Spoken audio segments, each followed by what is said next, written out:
Welcome once again in my class, in your class, Priya Ki Path Shala. We are going to start a new chapter, sexual reproduction in flowering plant. But before going to start, if you have not subscribed my channel, please subscribe it, share it and like it. So, from this chapter, sexual reproduction in plant, the main reproductive organ of a plant, you know very well, are the flower.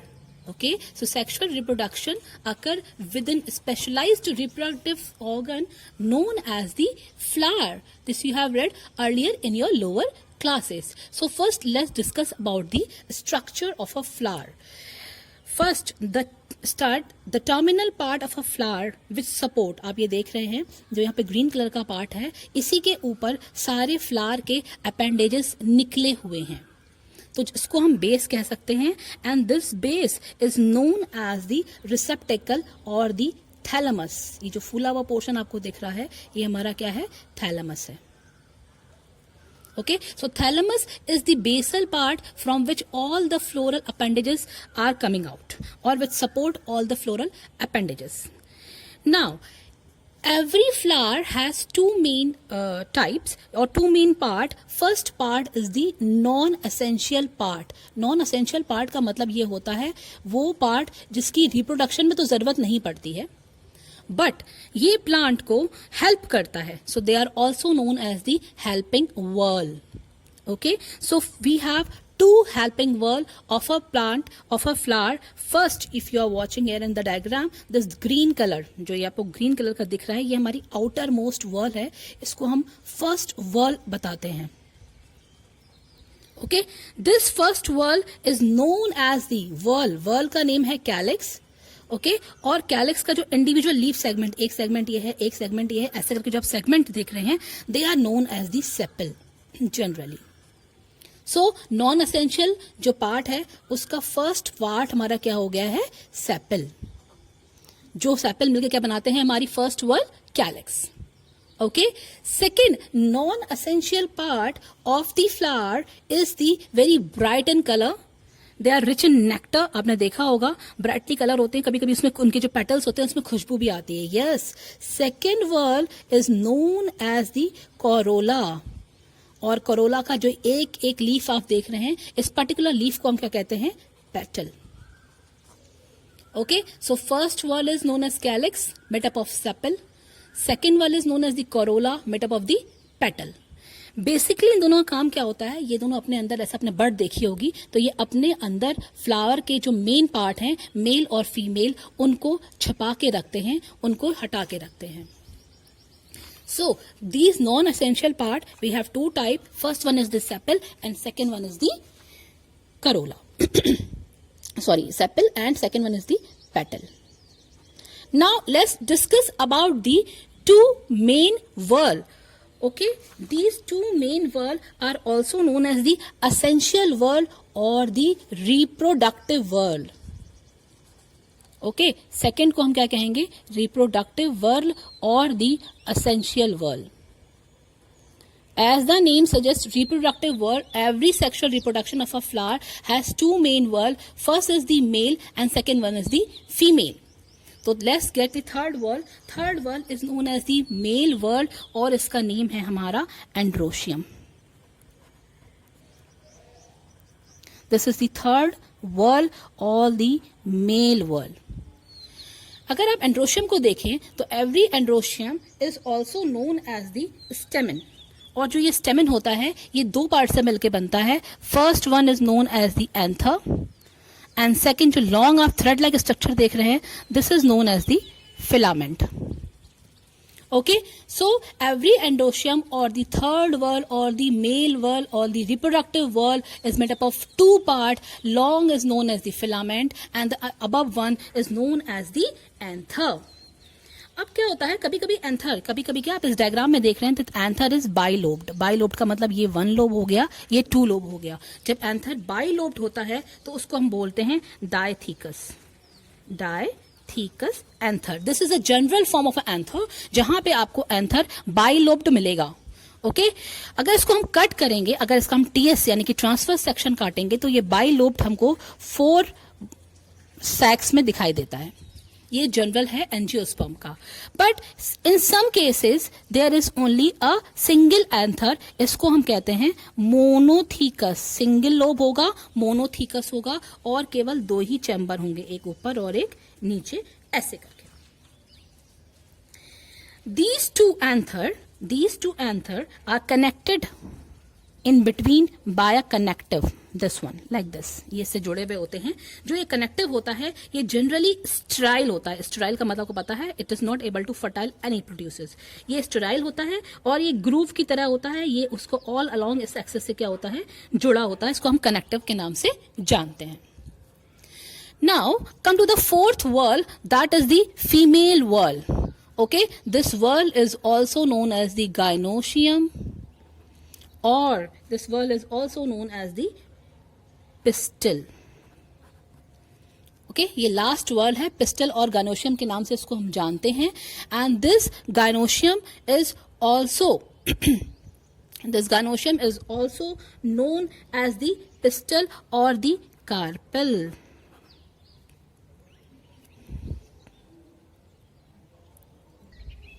This pistil have 3 main part.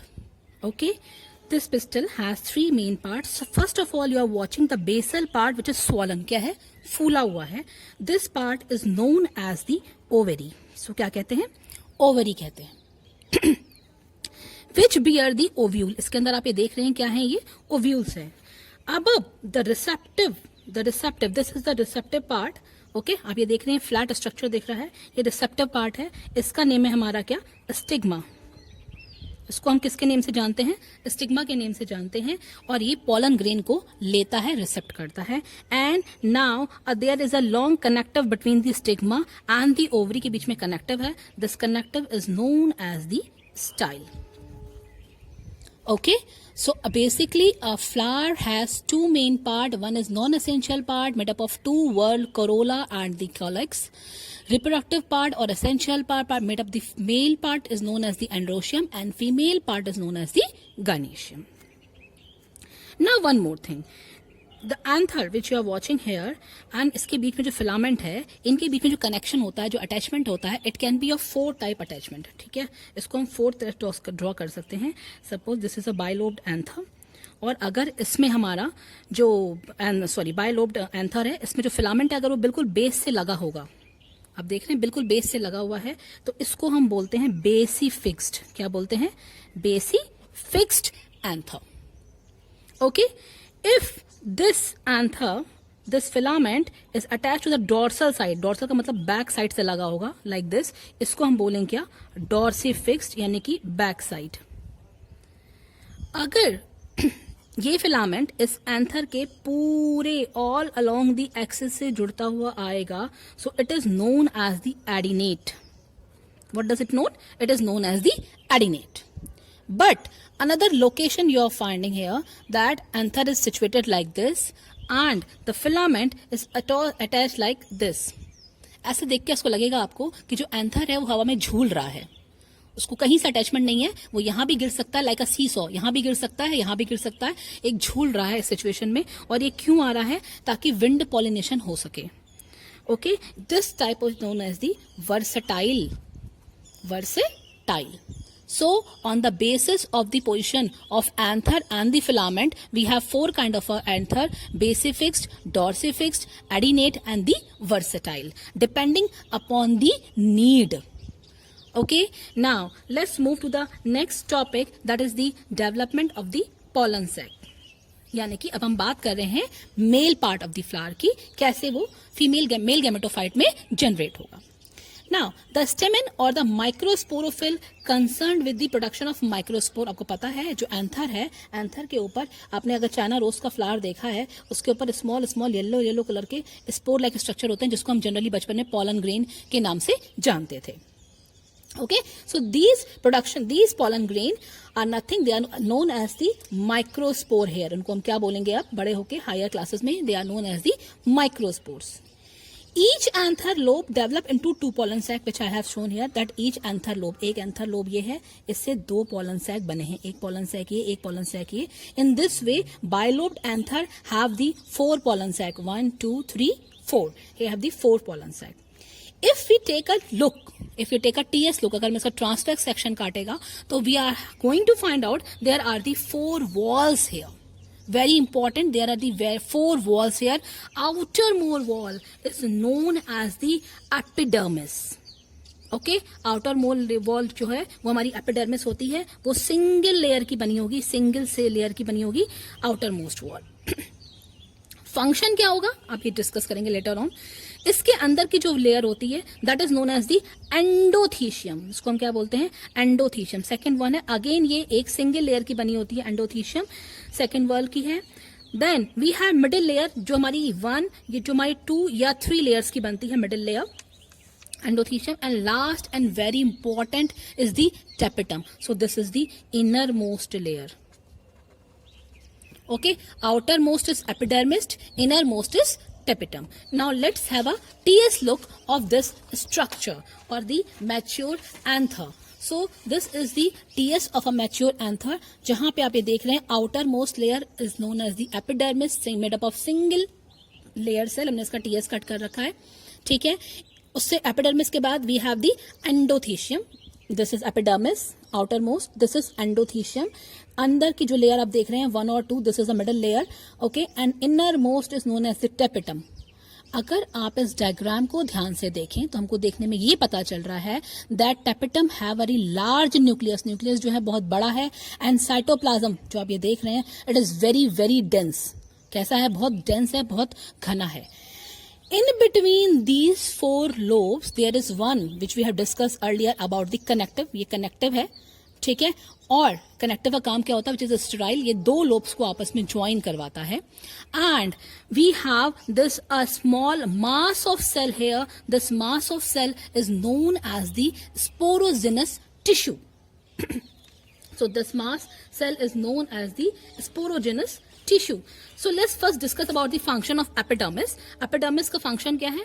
ये क्या करती है? Generally epidermis as the name suggest है हमारे body की, जैसे हमारे body में स्किन है, आउटर मोस्ट लेयर है, तो ऑब्वियसली बात है फर्स्ट काम इसका क्या होगा? प्रोटेक्शन देगी. फर्स्ट ऑफ ऑल प्रोटेक्शन का काम होगा.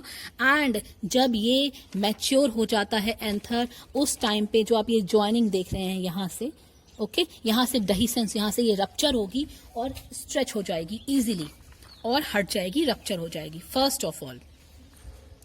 सेकेंड जो लेयर है हमारे पास एंडोथीशियम. यहाँ पे एंडोथीशियम, यहाँ पे भी जो एंडोथीशियम होगी इट बिकम फाइब्रस. ये फाइब्रस थिकनिंग को होती है. और again at the time of dehiscence ये endothecium, epidermis and the middle layer they become disintegrate from here. यहाँ से टूटेंगे, यहाँ से रप्चर होंगे, यहाँ से डिसइंटीग्रेट होंगे केवल इन्हीं नॉचेस से. आप जो ये देख रहे हैं. Okay, next and the last one is the tapetum. इसका एग्जाम में again a question in your NEET exam that what is the role of tapetum. So tapetum is the innermost layer है first of all. second of all बहुत बड़ा nucleus है and cytoplasm है क्योंकि इसको बहुत सारा काम करना है. अब इसका फंक्शन क्या है? It nourishes. ये डेवलपिंग जो हमारा पॉलन चल रहा है उसको नरिश करेगी. और नरिशमेंट में ये क्या देगी? हमारा प्रोवाइड करेगी एंजाइम, प्रोवाइड करेगी हार्मोन, और क्या प्रोवाइड करेगी various amino acids. Okay, various amino acids. और जो ये न्यूक्लियस होते हैं इट में बी मल्टी न्यूक्लिएट और इट में बी यूनी न्यूक्लिएट. 1 न्यूक्लियस भी हो सकता है और 2 न्यूक्लियस भी हो सकते हैं. Again a very important note that in tapetum there is a found of Ubisch bodies. ये बहुत इंपॉर्टेंट है अगेन आपकी एग्जामिनेशन पॉइंट ऑफ व्यू से. यूबिश बॉडीज जो होती हैं they are found in the tapetum only. Okay, and the Yubish bodies are coated with sporopollen. अभी discuss करेंगे sporopollen क्या होता है. तो Yubish bodies हमें कहाँ मिलती है? इनर मोस्ट लेयर में यानी कि टेपिटम में. और एक का फंक्शन क्या है हमारा कि they are which have coated with the sporopollenin से कोटेड होंगी ताकि एक्साइन जो आउटर मोस्ट कवरिंग है उसको ये बचा सके. Next. Now, at the time of dehiscence, at the time of maturation, when the anther maturate, these 4 layers, these 3 layers are dehisces or ruptures from here, and each microspores are released from here. Okay, now note the process of formation of microspore from a pollen mother cell.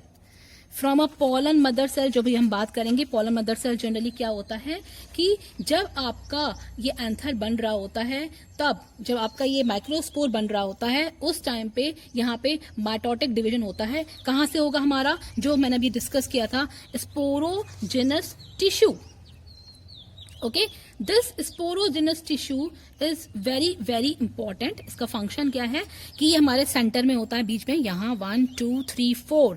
Okay, and eight the time of anther development, जब anther develop कर रहा होगा तो इसमें बहुत सारे meiotic division होंगे और एक माइक्रोस्पोर टेट्राड लाइक दिस ऐसा बन जाएगा.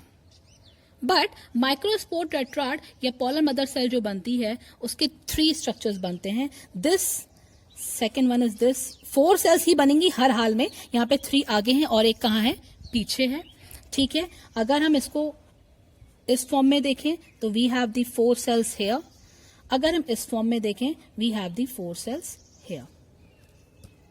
Okay, this is known as the isobilateral, this is known as the tetrahedral, this is known as the linear, and this one is known as the F shape or desiccate shape. So the process of formation of microspore from a PMC through meiosis is called as the microsporogenesis. Very important, define करने को exam में आता है आपके. Okay, now out of these 4 pollen mother cells, okay, every pollen mother cell give rise to single pollen grain after the maturation. तो जब pollen grain, जब ये maturation होगा तो ये 4 से you are having 4 different pollen grain. एक ही cell के 4 पार्ट हुए. ओके, और 4 पार्ट जब ये मैच्योर होंगे तो you are having single pollen grain और मेल गैमेटोफाइट और the microspore. Okay, in the side of mature pollen sac, the pollen grain, जो ये pollen grain है, ये ड्राई हो गए हैं और पाउडरी हो गए. अब जब हम हाथ में पकड़ते हैं चाइना रोज को, तो हमारे हाथ में येलो कलर का पाउडरी सब्सटेंस चिपक जाता है. तो चिपक गया है, अगर वो चिपक गया है आपके हाथ में, इसका मतलब क्या है कि जो pollen grain है अब वो मैच्योर हो गए, यानी कि जो हमारे माइक्रोस्पोरोजेनेसिस से which the pollen mother cell जो बनी थी हमारी, उससे हमारे अब जो 4 pollen grain है वो बन गए हैं. क्योंकि जो हमारे टैपेटम है उसमें जितना भी नरिशमेंट के लिए सामान था वो सब का सब कंज्यूम हो गया है, यूज हो गया है, एब्जॉर्ब हो गया है. And now we have final pollen grain or a final male gametophyte hair, which is a powdery substance, जो हमारे स्किन पे, हमारे फिंगर्स में, या अगर कोई इंसेक्ट जाता है तो उसके लेग में जाके चिपक जाता है. Okay, so let's discuss about the pollen grain or the male gametophyte. First of all, जितनी भी ये पॉलन मदर सेल बन रही हैं आपकी, they are haploid in number, यानी कि 2n है. ये जान लीजिएगा, pollen mother cell PMC are 2n in number, they are haploid in number, and when they divide, when the pollen grain are male gametophyte are generating, it is haploid in number, यानी कि हमेशा इनका number क्या होगा, n होगा. So each microspore और pollen grain और male gametophyte are haploid in number. First of all, this pollen grain are of generally different shape, different sizes, but it is generally, or it is always a double layer structure. ये कैसा structure होगा, एक double layer structure होगा. The outer layer is known as the exine. Okay, the outer layer is known as the exine, and this exine is made up of sporopollen. And very important question, very important in every your examination point of view, every NEET examination point of view, this sporopollenin. So exine is made up of a compound known as the sporopollenin, which is a organic resistant material अभी तक known है, जिसको कोई भी enzyme नहीं break कर पाया है. ओके, इस पे कोई भी एंजाइमेटिक एक्टिविटी, कोई भी एसिड्स एक्टिविटी नहीं होती है. ओके, सो एक्साइन जो आउटर मोस्ट लेयर है वो किसके बल की बनी होती है, ऑर्गेनिक मटेरियल की, स्पोरोपोलेनिन की बनी होती है. और जो ये एक्साइन होता है ये कहीं कहीं पे हमारी ब्रेक होती है. ठीक है, अगर इसको हम देखें तो ये एक्साइन वॉल है, कहीं कहीं पे ब्रेक होगी, and this breaking point is known as the germ pore. इसको हम किस नाम से जानते हैं, जर्म पोर के नाम से जानते हैं. आपने देखा था कि जब फर्टिलाइजेशन होता है और पॉलन ग्रेन गिरता है तो पॉलन ग्रेन के गिरने के बाद स्टाइल के अंदर एक पॉलन ट्यूब बनती है. अगर हम कह रहे हैं कि एक्साइन है और एक्साइन स्पोरोपोलेनिन से मिलकर बना हुआ है, जो ऑर्गेनिक मटेरियल किसी भी से भी ब्रेक नहीं होगा, तो आखिर पोलन ट्यूब कैसे बनेगी? नेचर ने क्या किया है कि एक्साइन को कहीं कहीं से क्या कर दिया है, ब्रेक कर दिया है। जहां से ब्रेक करेंगे that point is known as the germ pore point, और जब वो पोलन ग्रेन स्टिग्मा पे पड़ेगा और पता करेगा कि ये वही स्टिग्मा है जहां पे रिप्रोडक्शन होना है, तो ये जर्म पोर से पोलन ट्यूब अपने आप निकल आएगी। Otherwise it won't be possible to come out this pollen tube. अगर वहां पे स्पोरोपोलन की लेयर होती तो ये कभी भी ऐसा नहीं हो सकता था। तो this sporopollenin can withstand with high temperature any acid और एनी एल्कली, ताकि ये इसको क्या कर सके, प्रोटेक्शन दे सके। इसलिए पोलन ग्रेन आपने देखा होगा, बाहर पेड़ होता है, पोलन ग्रेन हवा में उड़ते रहते हैं, लेकिन वो पोलन ग्रेन खराब नहीं होते हैं। उसको एज हम स्टोर कर सकते हैं फॉर फ्यूचर पर्पसेस। सपोज कोई प्लांट है, उसकी स्पीशीज खत्म हो रही है, तो पोलन ग्रेन का स्पोरोपोलन की वजह से उसको हम पोलन बैंक में स्टोर कर सकते हैं। Okay, now inner layer is known as the intine. Okay, so pollen grain has two layers. Outer layer is exine and inner layer is intine. This intine is made up of cellulose or callose. Okay, generally cellulose नहीं होता है, वो generally वो क्या होता है, callose या pectin की मिलके वो लेयर बनी होती है। Eight the time of maturation, जब ये पोलन ग्रेन फुल्ली मैच्योर हो जाएगा, नाउ अगेन इसमें एक डिवीजन होगा। ओके, जब ये पोलन ग्रेन फुल्ली डेवलप हो जाएगा तो अगेन इसमें एक माइटोटिक डिवीजन होगा, और एक पोलन ग्रेन के एंटाइन से we will get the 2 new sales.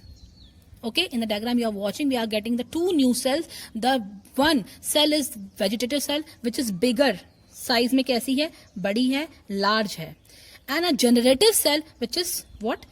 Smaller. Size में कैसी है, छोटी है।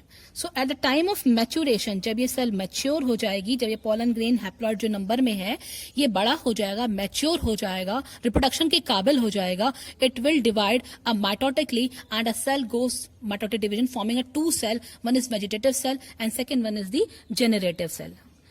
आप ये देख रहे हैं जो साइज में बड़ी है, ऑब्वियस सी बात है, तो उसका काम क्या होगा कि इसके अंदर बहुत ज्यादा फूड रिजर्व होगा, पहली बात।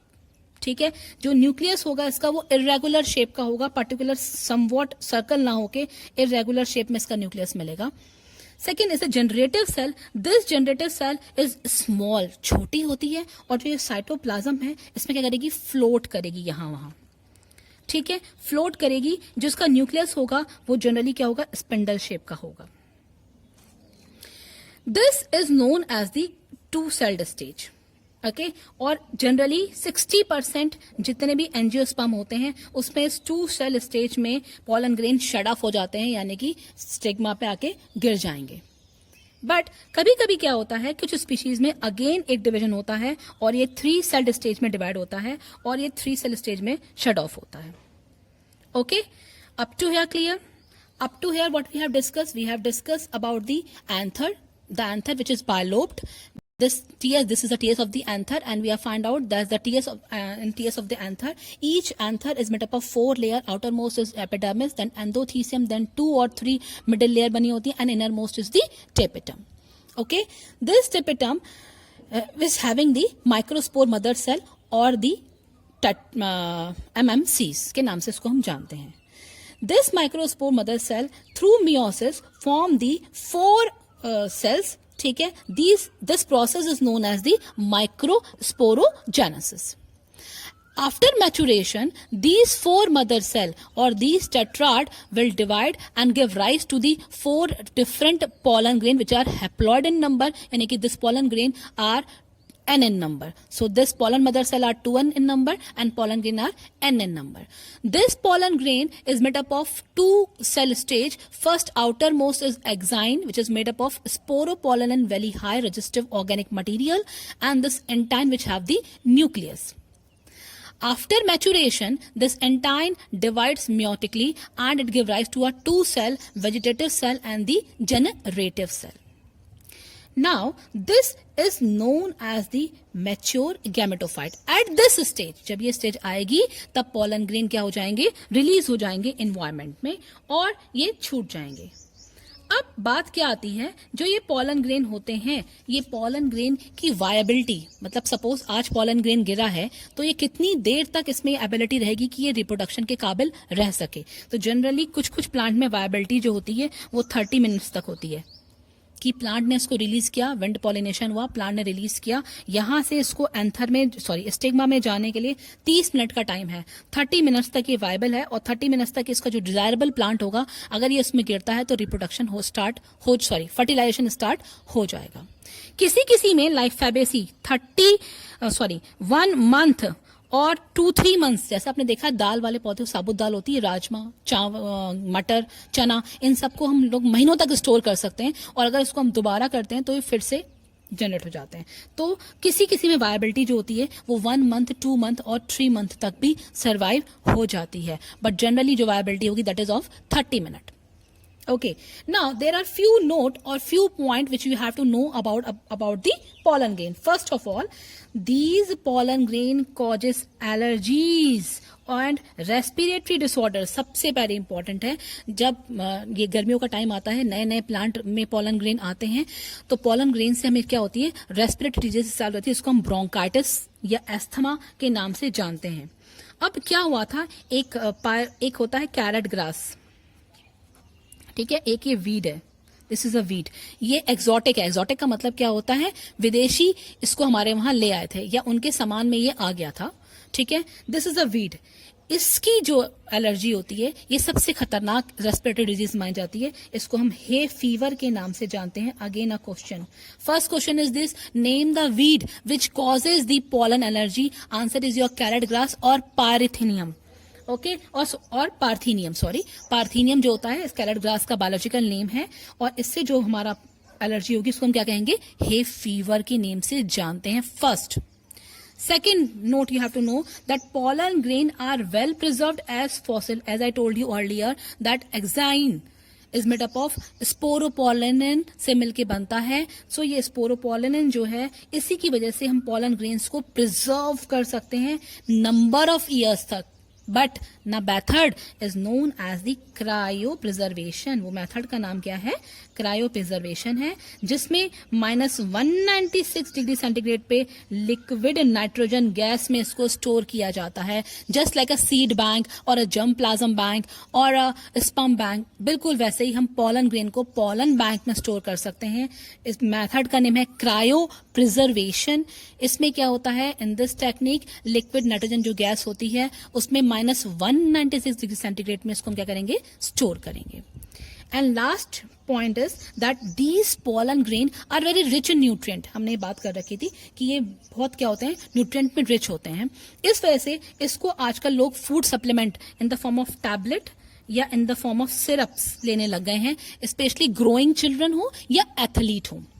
ओके, सो पॉलन ग्रेन के बारे में 3 खास बात है, that pollen grains causes respiratory diseases और द एलर्जीज। ओके, सेकंड, जो पॉलन ग्रेन्स होते हैं they can be stored number of years as preserved as fossil. मतलब अगर हमको लगता है कि ये प्लांट जो स्पीशीज है ये खत्म हो रही है, उसके पॉलन ग्रेन को हम स्टोर कर सकते हैं। By which technique is cryopreservation. Then this pollen grain are very rich in nutrient में बहुत रिच हैं, से इसलिए लोग इसको फूड सप्लीमेंट की तरह यूज कर रहे हैं। टैबलेट के फॉर्म में आ रहा है या सिरप के फॉर्म में आ रहा है, और बच्चे और स्पेशली एथलीट्स इसको ले रहे हैं as a supplement.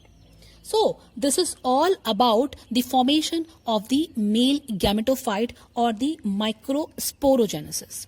In my next video, I will start the formation of the female gametophyte or megasporogenous. Till then, learn each and every point. Please, biology वाले हैं आप लोग, so you have to be very cautious about your diagram. जो भी आप diagram बनाएंगे exam में आते हैं, और इन diagrams के एक एक पार्ट की आपको labeling and इसका function पता होना चाहिए. Thank you. We will meet in the next video. Bye bye.